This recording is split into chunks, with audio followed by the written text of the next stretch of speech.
Welcome to Sri fibre news. నేను మల్లిక. ముందుగా headlines. ప్రకాశం జిల్లాలో పర్యటించిన ముఖ్యమంత్రి చంద్రబాబు పలు అభివృద్ధి కార్యక్రమాలకు శంకుస్థాపన. క్వాంటమ్ కంప్యూటర్స్ అమరావతి తీసుకొచ్చామని వ్యాఖ్య. సనాతన ధర్మ పరిరక్షణ బోర్డును ఏర్పాటు చేయాలంటూ ముఖ్యమంత్రి పవన్ కళ్యాణ్ ట్వీట్. తిరుపతి లడ్డు కేవలం ప్రసాదం కాదు, అది ఒక ఉమ్మడి భాగోద్వేగమని వెల్లడి. 72వ రోజుకు చేరిన ప్రజా సమస్యల పరిష్కార కార్యక్రమం. రాష్ట్రం నలుమూలల నుంచి తరలివచ్చిన ప్రజలు, కార్యకర్తలు ప్రతి ఒక్కరి సమస్యను ఓపికగా విన్న మంత్రి లోకేష్. క్వాంటమ్ కంప్యూటర్స్ ని అమరావతికి తీసుకువచ్చామని ఆంధ్రప్రదేశ్ రాష్ట్ర ముఖ్యమంత్రి నారా చంద్రబాబు నాయుడు వ్యాఖ్యానించారు. క్వాంటమ్ కంప్యూటర్స్ జనవరిలో ప్రారంభమవుతుందని స్పష్టం చేశారు. భావితరాల భవిష్యత్తు కోసం తమ ప్రభుత్వం పనిచేస్తుందని ఉద్ఘాటించారు.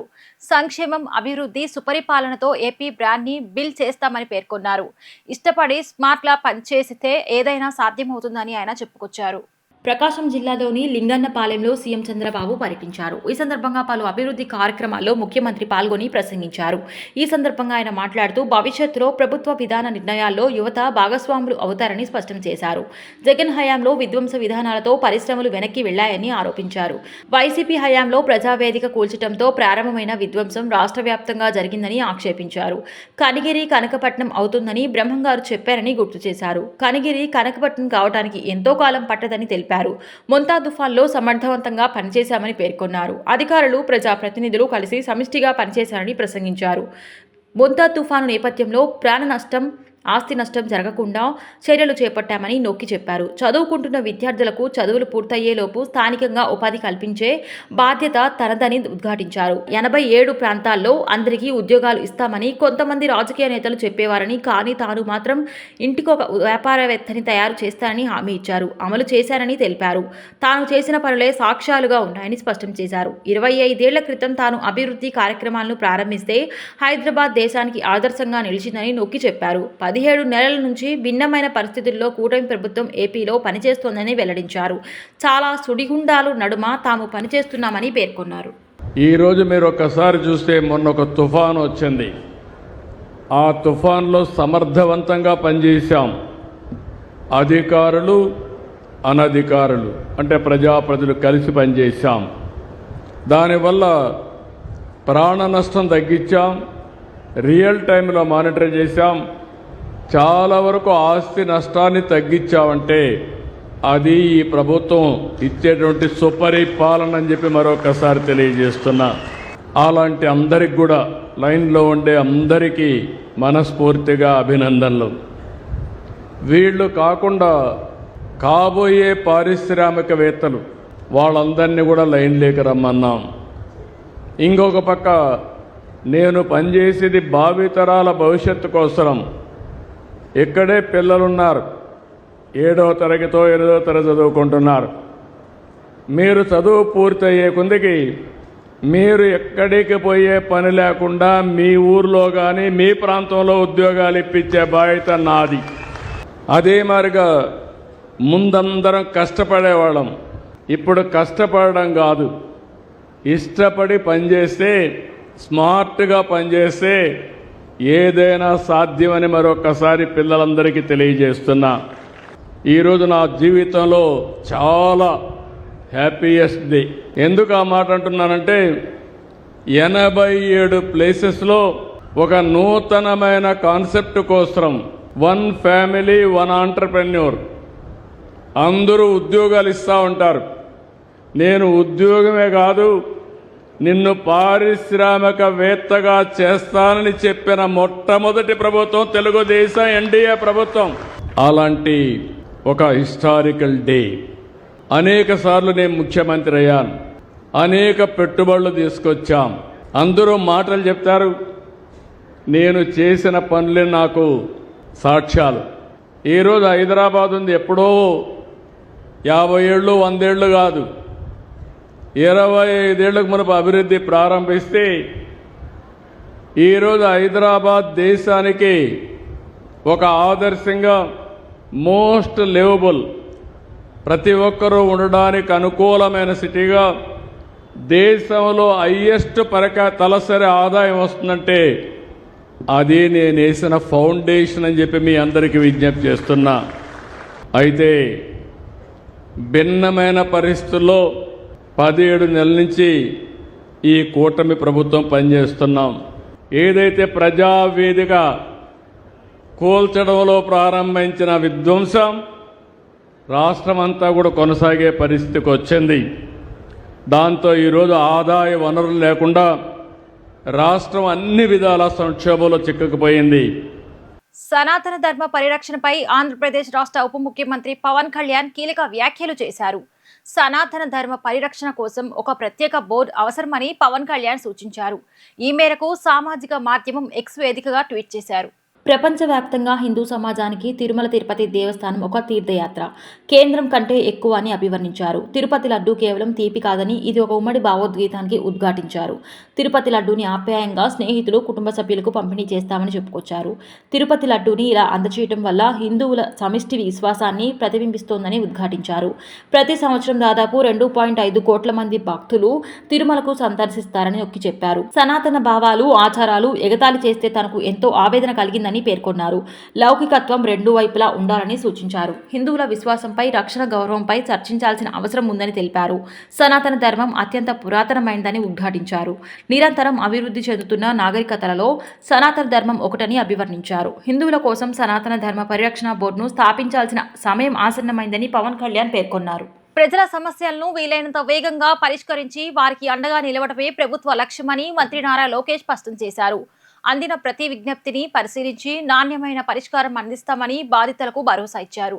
మంత్రి నుంచి హామీ లభించడంతో పలువురు హర్షం వ్యక్తం చేశారు. రాష్ట్ర ఐటీ విద్యాశాఖ మంత్రి నారా లోకేష్ చేపట్టిన ప్రజా దర్బార్ కార్యక్రమం నిరంతరాయంగా కొనసాగుతోంది. మంగళగిరిలోని టీడీపీ కేంద్ర కార్యాలయంలో ఆయన 72వ రోజు ప్రజా దర్బార్ నిర్వహించారు. ఈ సందర్భంగా మంత్రిని కలిసేందుకు రాష్ట్రంలోని వివిధ జిల్లాల నుంచి ప్రజలు, టీడీపీ కార్యకర్తలు పెద్ద సంఖ్యలో తరలివచ్చారు. కార్యాలయానికి వచ్చిన ప్రతి ఒక్కరిని మంత్రి లోకేష్ ఆప్యాయంగా పలకరించారు. వారి సమస్యలను ఓపికగా విని వివరాలు అడిగి తెలుసుకున్నారు. తమ సమస్యలను వివరిస్తూ ప్రజలు, కార్యకర్తలు అందించిన వినతి పత్రాలను ఆయన స్వీకరించారు. కొన్ని కీలకమైన సమస్యలపై లోకేష్ అక్కడికక్కడే స్పందించి వాటి పరిష్కారం కోసం తన సిబ్బందికి, సంబంధిత అధికారులకు తక్షణ ఆదేశాలు జారీ చేశారు. నిబంధనలు పాటించని వాహనదారులు హెల్మెట్లు, సీట్ బెల్ట్స్ ధరించకుండా వాహనాలు నడిపేవారికి తొలుత అవగాహన కల్పించాలని ముఖ్యమంత్రి చంద్రబాబు అన్నారు. తర్వాత కూడా ఉల్లంఘనకు పాల్పడితేనే చలానాలు వేయాలని ఆదేశించారు. ఉల్లంఘనలపై భారీ ఎత్తున చలానాలు వేయాలన్న అధికారుల ప్రతిపాదనను సీఎం సున్నితంగా తిరస్కరించారు. చలానాలు వేసి ప్రజలను భయభ్రాంతులకు గురి చేయడం సరికాదని అన్నారు. సచివాలయంలో ఆర్టీజీఎస్ పై ముఖ్యమంత్రి చంద్రబాబు సమీక్షించారు. మొదట ట్రాఫిక్ ఉల్లంఘనలకు పాల్పడినప్పుడు అవగాహన కల్పించడంతో పాటు ఆ విషయాన్ని వారి ఫోన్లకు మెసేజ్లు పంపాలని సూచించారు. తర్వాత కూడా ఉల్లంఘనలకు పాల్పడినప్పుడు చలానా వేసినా తాను తప్పు చేసినందువల్లే జరిమానా పడిందన్న భావన వారిలో కలుగుతుందని చెప్పారు. ఈ విషయంలో కేరళను ఆదర్శంగా తీసుకోవాలని సూచించారు. రోడ్డు ప్రమాదాల నివారణపై మరింత దృష్టి పెట్టాలని అధికారులకు చంద్రబాబు ఆదేశించారు. ఇటీవలి రోడ్డు ప్రమాదాలు, తొక్కిసలాటలు, అగ్ని ప్రమాదాలు వంటివి చోటు చేసుకోకుండా పూర్తి స్థాయిలో అధ్యయనం చేసి నిర్మాణాత్మక ప్రణాళిక రూపొందించాలని నిర్దేశించారు. జన సమూహాల్లో తొక్కిసలాటలు జరగకుండా ఉండేందుకు క్రౌడ్ మేనేజ్మెంట్ను సమర్థంగా అమలు చేయాలని ఆదేశించారు. ఇప్పటికీ కొన్ని చోట్ల రోడ్లు సరిగా లేవనే ఫీడ్బ్యాక్ వస్తోంది. అలా జరగకుండా చూసుకోవాలని అధికారులను చంద్రబాబు నిర్దేశించారు. రాష్ట్రమంతటా జాబ్ మేళాలు నిర్వహించాలని, వీటి గురించి నిరుద్యోగ యువతకు తెలిసేలా పెద్ద ఎత్తున ప్రచారం చేయాలని సీఎం పేర్కొన్నారు. హిందూ ధర్మ పరిరక్షణే ధ్యేయంగా పనిచేస్తామని విశ్వ హిందూ మహాసంఘ భారత్ దక్షిణ భారత అధ్యక్షుడు లంకా గణేష్ గురుభవాని అన్నారు. తనకి ఇచ్చిన ఈ పదవికి వన్నె తెచ్చే విధంగా హిందూ ధర్మాన్ని ముందుకు నడిపించడంతో పాటు గోమాతలను రక్షించేందుకు కృషి చేస్తానని స్పష్టం చేశారు. విశ్వ హిందూ మహాసంఘ్ భారత దక్షిణ భారత అధ్యక్షుడిగా లంకా గణేష్ గురుభవాని నియమితులయ్యారు. గాంధీనగర్లోని ప్రెస్ క్లబ్లో ఆల్ ఇండియా అధ్యక్షుడు గోవిందాచార్యులు ఆయనకు నియామక పత్రం అందజేసి సత్కరించారు. గవిసుద్ధ, డాక్టర్ నాగేశ్వరరావు, శైలజా మాతాజీ, గోవిందాచార్యులు తదితరులు లంకా గురు గణేష్ భవానీకి అభినందనలు తెలియజేశారు. అనంతరం వారు మాట్లాడుతూ యోగి ఆదిత్యనాథ్ నేతృత్వంలోని విశ్వ హిందూ మహాసంఘం భారత్లో పనిచేసే అవకాశం లభించడం అదృష్టంగా భావిస్తున్నామన్నారు. సనాతన హిందూ ధర్మాన్ని పరిరక్షించడం, గోమాతను సంరక్షించడం ప్రధాన ధ్యేయాలుగా తమంతా పనిచేస్తామని స్పష్టం చేశారు. దేశవ్యాప్తంగా సంఘాన్ని విస్తరించి హిందూ ధర్మాన్ని కాపాడేందుకు కృషి చేస్తామని ఈ సందర్భంగా వారు స్పష్టం చేశారు. నోటిని, మనసుని అదుపులో ఉంచుకొని సన్మార్గంలో జీవన విధానాన్ని సాధిస్తూ హిందూ సంఘాల మధ్య ఐక్యతను కృషి చేస్తామని వారు వివరించారు. ఈ కార్యక్రమంలో పలువురు భవానీ భక్తులు పాల్గొని లంకా గణేష్ గురుభవానీని అభినందించారు. కొన్ని సందర్భాలు, కొన్ని కారణాలు, కొంత అనుభవాలు తీసుకుని ఈరోజు ఆంధ్రప్రదేశ్ విజయవాడ పట్టణంలో ఉన్నటువంటి గణేష్ గారిని విశ్వ హిందూ మహాసంఘ్ భారత్ అనే ట్రస్ట్ ద్వారా అన్ని సమస్యల్ని పరిగణించి అనుభవాన్ని తీసుకొని వారిని ఈరోజు మా సంస్థలోకి తీసుకోవడం జరిగింది.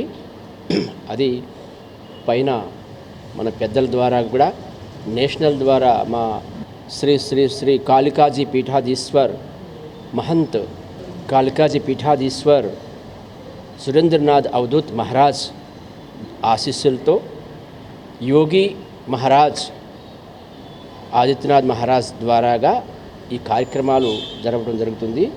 ఈరోజు వీరిని ఈ ట్రస్ట్లో దక్షిణ భారతదేశ అధ్యక్షుడిగా మేము నియమించాము.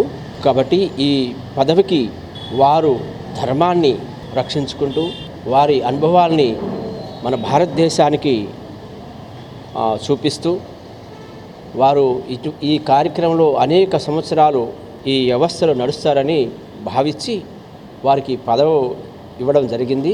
అందరూ తెలుసుకోవాల్సింది ఏమంటే మన భారతదేశంలో అనేకమైనటువంటి హిందూ ధార్మిక సంఘాలు ఉన్నాయి.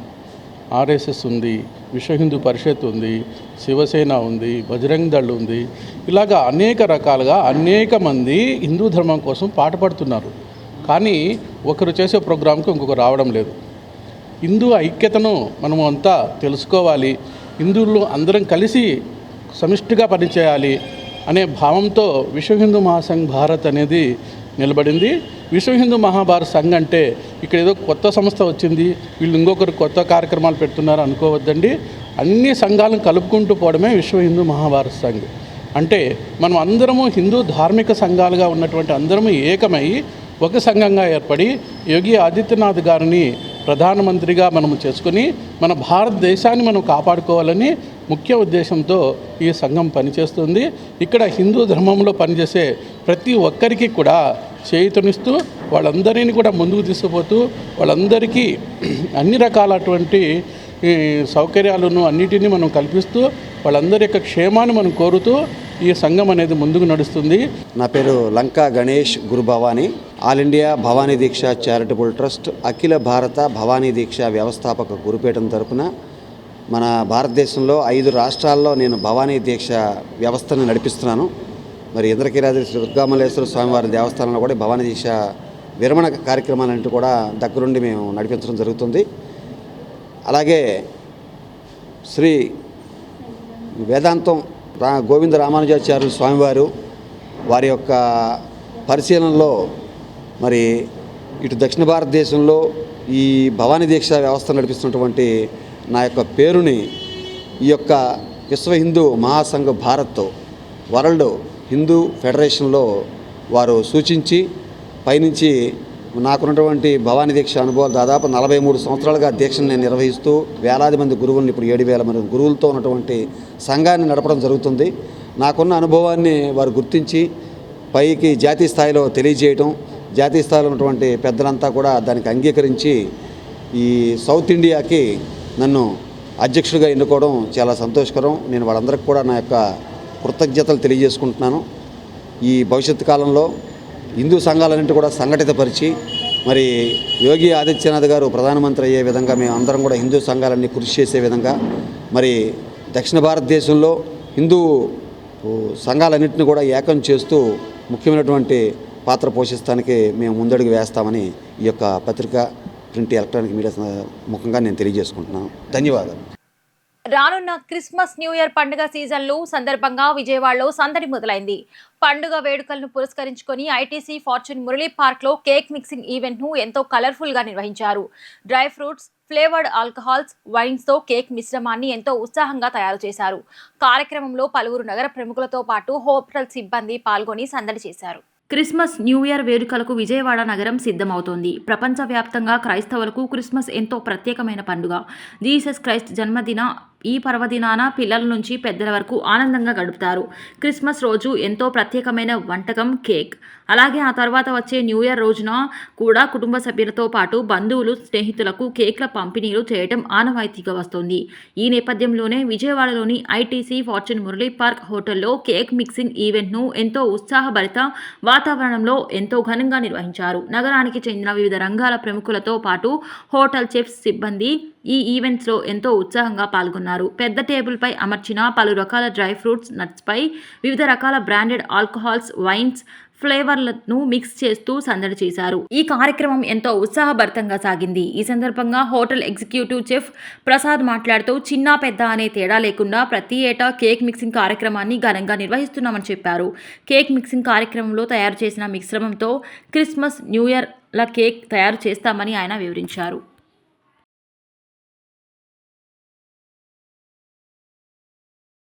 సో ఈరోజు ఆన్ బిహాఫ్ ఆఫ్ క్రిస్మస్ ఈవ్ మేము ఇక్కడ కేక్ మిక్సింగ్ సెరమనీ అనేది సెలబ్రేట్ చేసుకోవడం జరుగుతుంది. లాస్ట్ మనం చూసుకున్నట్టయితే హిస్టరీలో ఈ మెయిన్లీ ఇది కేక్ మిక్సింగ్ అనేది అందరినీ ఒక దగ్గరికి గుమిగూర్చి అందరూ అంటే పెద్ద చిన్న భేదాలు లేకుండా, తారతమ్యాలు లేకుండా అందరినీ ఒక దగ్గరికి తీసుకొచ్చి సరదాగా క్రిస్మస్ కంటే ముందు అందరినీ తీసుకొచ్చి ఒక దగ్గర కేక్ మిక్సింగ్ చేయించే పద్ధతి అనేది 17వ శతాబ్దం నుంచి కొనసాగుతుంది. సో అలానే మనం చూసుకున్నట్టయితే ఈరోజు ఫార్చ్యూన్ మురళీ పార్క్ విజయవాడలో మేము అనేది కేక్ మిక్సింగ్ సెరమనీ అనేది చాలా గ్రాండ్గా సెలబ్రేట్ చేసుకుంటున్నాం. So from past few years చూసుకున్నట్టయితే 2019 తర్వాత మళ్ళీ మేము ఇప్పుడు సెలబ్రేట్ చేసుకోవడం జరుగుతుంది. దీనికి వివిధ రకాలైన గెస్టులు వచ్చారు. అండ్ మెయిన్లీ చూసుకున్నట్టయితే ఇందులో పెద్ద చిన్న అనేది ఎవరు ఉండరండి, అందరం ఈక్వల్ అని చెప్పుకోవడానికి మెయిన్ ఇది ఈ కేక్ మిక్సింగ్ సెరమనీ అనేది మనం సెలబ్రేట్ చేసుకుంటాం. రెండోది ఏంటనేసి అంటే ఇందులో మేము డ్రై ఫ్రూట్స్ చాలా రకాలనే వాడాం. టూటీ ఫ్రూటీ అనేది వాడాం. Different type of wines, whiskies, అవి బ్రాండీ అండ్ రమ్ దీన్ని యూజ్ చేసి మేము కేక్లో మిక్సింగ్ అనేది చేస్తాం. ఎందుకంటే ఓల్డెన్ టైమ్స్లో వైన్ అనేది యూజ్ చేసేవారు కేక్ మిక్సింగ్ చేయడానికి. అలానే ఇప్పుడు వైన్ని అందరూ పవిత్రంగా భావించేవారు ఓల్డెన్ టైమ్స్లో.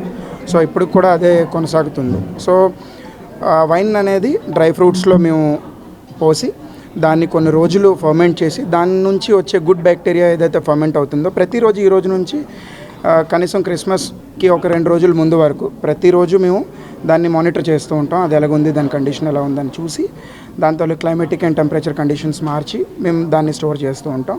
అలానే క్రిస్మస్కి ముందు 2 days ముందు దాన్ని తీసి కేక్గా చేసి అందరం డిస్ట్రిబ్యూట్ చేసుకొని తింటాం.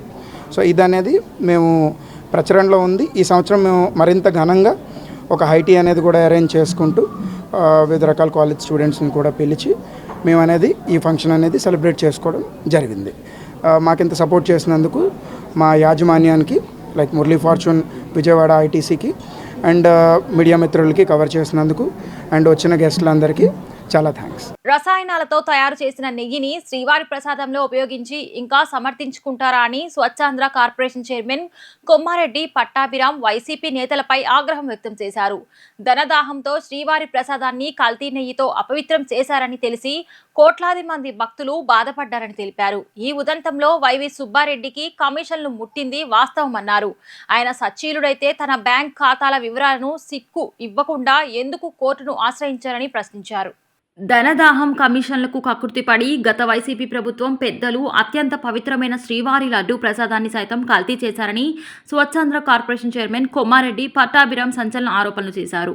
ప్రమాదకర రసాయనాలతో తయారు చేసిన నెయ్యిని స్వామివారి నైవేద్యంలో ఉపయోగించి మహాపాపానికి ఒడిగట్టారని ఆయన తీవ్రస్థాయిలో ధ్వజమెత్తారు. సోమవారం మంగళగిరిలోని టీడీపీ కేంద్ర కార్యాలయంలో ఏర్పాటు చేసిన మీడియా సమావేశంలో ఆయన మాట్లాడుతూ కల్తీ నెయ్యి కుంభకోణంపై కీలక వివరాలను వెల్లడించారు. వైసీపీ హయాంలో టీడీపీ చైర్మన్లుగా పనిచేసిన జగన్ కుటుంబ సభ్యులు శ్రీవారి సొమ్మును దోచుకోవటమే కాకుండా ప్రసాదాన్ని కల్తీ చేసి తిరుమల పవిత్రతను దెబ్బతీశారని పట్టాభి విమర్శించారు. ఈ కల్తీ నెయ్యి వ్యవహారంపై సుప్రీంకోర్టు పర్యవేక్షణలో సిబిఐ ఆధ్వర్యంలో సిట్ విచారణ సాగుతోందని ఆయన గుర్తు చేశారు. ఈ కేసులో A16గా ఉన్న సుగంధ ఆయిల్ అండ్ కెమికల్ సంస్థ యజమాని అజయ్ కుమార్ సుగంధ్ రిమాండ్ రిపోర్ట్లో విస్తుపోయే వాస్తవాలు బయటపడ్డాయని తెలిపారు. ప్రపంచవ్యాప్తంగా ఉన్నటువంటి కోట్లాది మంది భక్తుల మనోభావాలు దెబ్బతినే విధంగా కలియుగ దైవం ఆ వెంకటేశ్వర స్వామి భక్తులు కోట్లాది మంది ప్రపంచవ్యాప్తంగా నిత్యం వారిని పూజిస్తూ వారి యొక్క ఆశీస్సులతో తమ తమ జీవితాలు గడుపుతున్నటువంటి సందర్భంలో మరి వారందరి మనోభావాలు తీవ్రంగా దెబ్బతినే విధంగా శ్రీవారి లడ్డూ ప్రసాదంలో కల్తీ జరిగినటువంటి వార్త నిజంగా కూడా ఎంతోమందిని కలచివేసింది. ఇంత మహాపాపమా, శ్రీవారి ప్రసాదాన్ని కూడా తమ ధనదాహాన్ని తీర్చుకోవటం కోసం కల్తీ చేస్తారా అని చెప్పి నిజంగా ప్రతి ఒక్కరూ కూడా ఎంతో బాధపడ్డారు. ఎంతో పవిత్రమైనది శ్రీవారి లడ్డూ ప్రసాదం. అటువంటి ప్రసాదాన్ని కూడా తమ ఖజానాన్ని నింపుకోవడం కోసం కల్తీ చేయటం అనేది ఎంతటి మహాపాపమో మనందరికీ తెలుసు. కానీ నిస్సిగ్గుగా మరి ఆనాటి ప్రభుత్వ పెద్దలు వైఎస్ఆర్ కాంగ్రెస్ పార్టీ ప్రభుత్వ హయాంలో టీటీడీ చైర్మన్లుగా పనిచేసినటువంటి జగన్మోహన్ రెడ్డి కుటుంబ సభ్యులు వైవి సుబ్బారెడ్డి కానీ కరుణాకర్ రెడ్డి కానీ వీరిద్దరూ చైర్మన్లుగా తిరుమల తిరుపతి దేవస్థానాన్ని దోచుకొని శ్రీవారి సొమ్ముని దోచుకొని ఆఖరికి శ్రీవారి ప్రసాదాన్ని కూడా కల్తీ చేసి మహాపాపానికి ఒడిగట్టారు. ఆ కల్తీ వ్యవహారాన్ని నిగ్గు తేల్చడానికి దేశ అత్యున్నత న్యాయస్థానం అయినటువంటి సుప్రీంకోర్టు ఒక స్పెషల్ ఇన్వెస్టిగేటింగ్ టీమ్ని ఏర్పాటు చేసి విచారణ చేయమని ఆదేశించినటువంటి పరిస్థితి. మరి ఎఫ్ఐఆర్ సంబంధించి విచారణ మొత్తం కూడా సిబిఐ ఆధ్వర్యంలో సుప్రీంకోర్టు ఆదేశాల మేరకు స్పెషల్ ఇన్వెస్టిగేటింగ్ టీం మరి ఇదంతా కూడా విచారణ చేస్తూ ఉంది. దీనికి సంబంధించి ఇప్పటికే అనేక మందిని విచారించటం, అరెస్టులు చేయటం అన్నీ కూడా చూసాం. కానీ లేటెస్ట్గా అజయ్ కుమార్ సుగంధ్ ఈ కేసులో అక్యూజ్డ్ నెంబర్ 16గా ఉన్నటువంటి అజయ్ కుమార్ సుగంధ్ యొక్క అరెస్టు, దానికి సంబంధించి సిట్ వారు సబ్మిట్ చేసినటువంటి రిమాండ్ రిపోర్ట్లో కొన్ని సంచలనాత్మకమైనటువంటి వాస్తవాలు బయటపడినటువంటి పరిస్థితి. ఎవరు ఈ అజయ్ కుమార్ సుగంధ్ అంటే సుగంధ్ ఆయిల్ అండ్ కెమికల్స్ కంపెనీకి యజమాని. న్యూఢిల్లీలో పంజాబీ బాగ్ వద్ద ఉన్నటువంటి సుగంధ్ ఆయిల్ అండ్ కెమికల్స్ యజమాని అయినటువంటి అజయ్ కుమార్ సుగంధ్ మరి ఈ కేసులో ప్రధాన ముద్దాయిలైనటువంటి Pomil Jain, Vipin Jain, Bholebaba organic dairy milk private limited Bholebaba dairy యజమానులైనటువంటి పొమిల్ జైన్, విపిన్ జైన్ వీరిద్దరికీ కూడా అత్యంత సన్నిహితుడు ఈ అజయ్ కుమార్ సుగంధ్. కృష్ణా జిల్లాలో మొంతా తుఫాను ప్రభావంతో జరిగిన నష్టాలను కేంద్ర బృందానికి సమగ్రంగా వివరించామని జిల్లా కలెక్టర్ డీకే బాలాజీ పేర్కొన్నారు. జిల్లాలో నిజంగా మొంతా తుఫాను వలన ఎంత నష్టం జరిగిందో వారికి అవగాహన వచ్చే విధంగా సమగ్రంగా వివరించామన్నారు. ఇన్పుట్ సబ్సిడీని రైతులకు నియమ నిబంధనల ప్రకారం అందజేస్తామని కలెక్టర్ వెల్లడించారు. కృష్ణా జిల్లాలో మొంతా తుఫాను ప్రభావంతో జరిగిన నష్టాలను కేంద్ర బృందానికి సమగ్రంగా వివరించామని జిల్లా కలెక్టర్ డీకే బాలాజీ పేర్కొన్నారు. గన్నవరం ఎంపీడీఓ కార్యాలయంలో మొంతా తుఫాను నష్టాలపై సమాచార పౌర సంబంధాల శాఖ ఏర్పాటు చేసిన ఛాయాచిత్ర ప్రదర్శనను అంతర మంత్రిత్వ కేంద్ర బృందం పరిశీలించింది. కేంద్ర వ్యవసాయ రైతుల సంక్షేమ శాఖ సంచాలకులు డాక్టర్ కె పొన్నుస్వామి నేతృత్వంలో కేంద్ర బృందం జిల్లాలో పర్యటించింది. జిల్లాలో మొంతా తుఫాను కారణంగా దెబ్బతిన్న వరి పంటలు, ఉద్యాన తోటలు, ఇళ్లు, పడవలు, చేపలు పట్టు వలలు, రహదారులు, విద్యుత్ స్తంభాలు, పశువుల పాకలు, చనిపోయిన గొర్రెలు, మేకలు తదితర పశువులు, మున్సిపల్ పంచాయతీరాజ్ శాఖలకు జరిగిన నష్టాలు, ప్రజల సంరక్షణ కోసం ఏర్పాటు చేసిన సహాయ శిబిరాలు, నిత్యావసర సరుకుల పంపిణీ తదితర అంశాలపై సమాచార పౌర సంబంధాల శాఖ ఆధ్వర్యంలో ఏర్పాటు చేసిన ఛాయాచిత్ర ప్రదర్శనను కేంద్ర బృందం పరిశీలించింది. కేంద్ర బృందంలో సభ్యులుగా హైదరాబాద్ సెంట్రల్ వాటర్ కమిషన్ జలవనరుల మంత్రిత్వ శాఖ సంచాలకులు Srinivas Bairi, central electricity authority విద్యుత్ శక్తి మంత్రిత్వ శాఖ ఉప సంచాలకులు ఆర్తి సింగ్, గ్రామీణ అభివృద్ధి మంత్రిత్వ శాఖ సహాయ సంచాలకులు మనోజ్ కుమార్ మీనా ఉన్నారు. జిల్లా కలెక్టర్ డీకే బాలాజీ నష్టం వివరాలను కేంద్ర బృందానికి వివరించారు.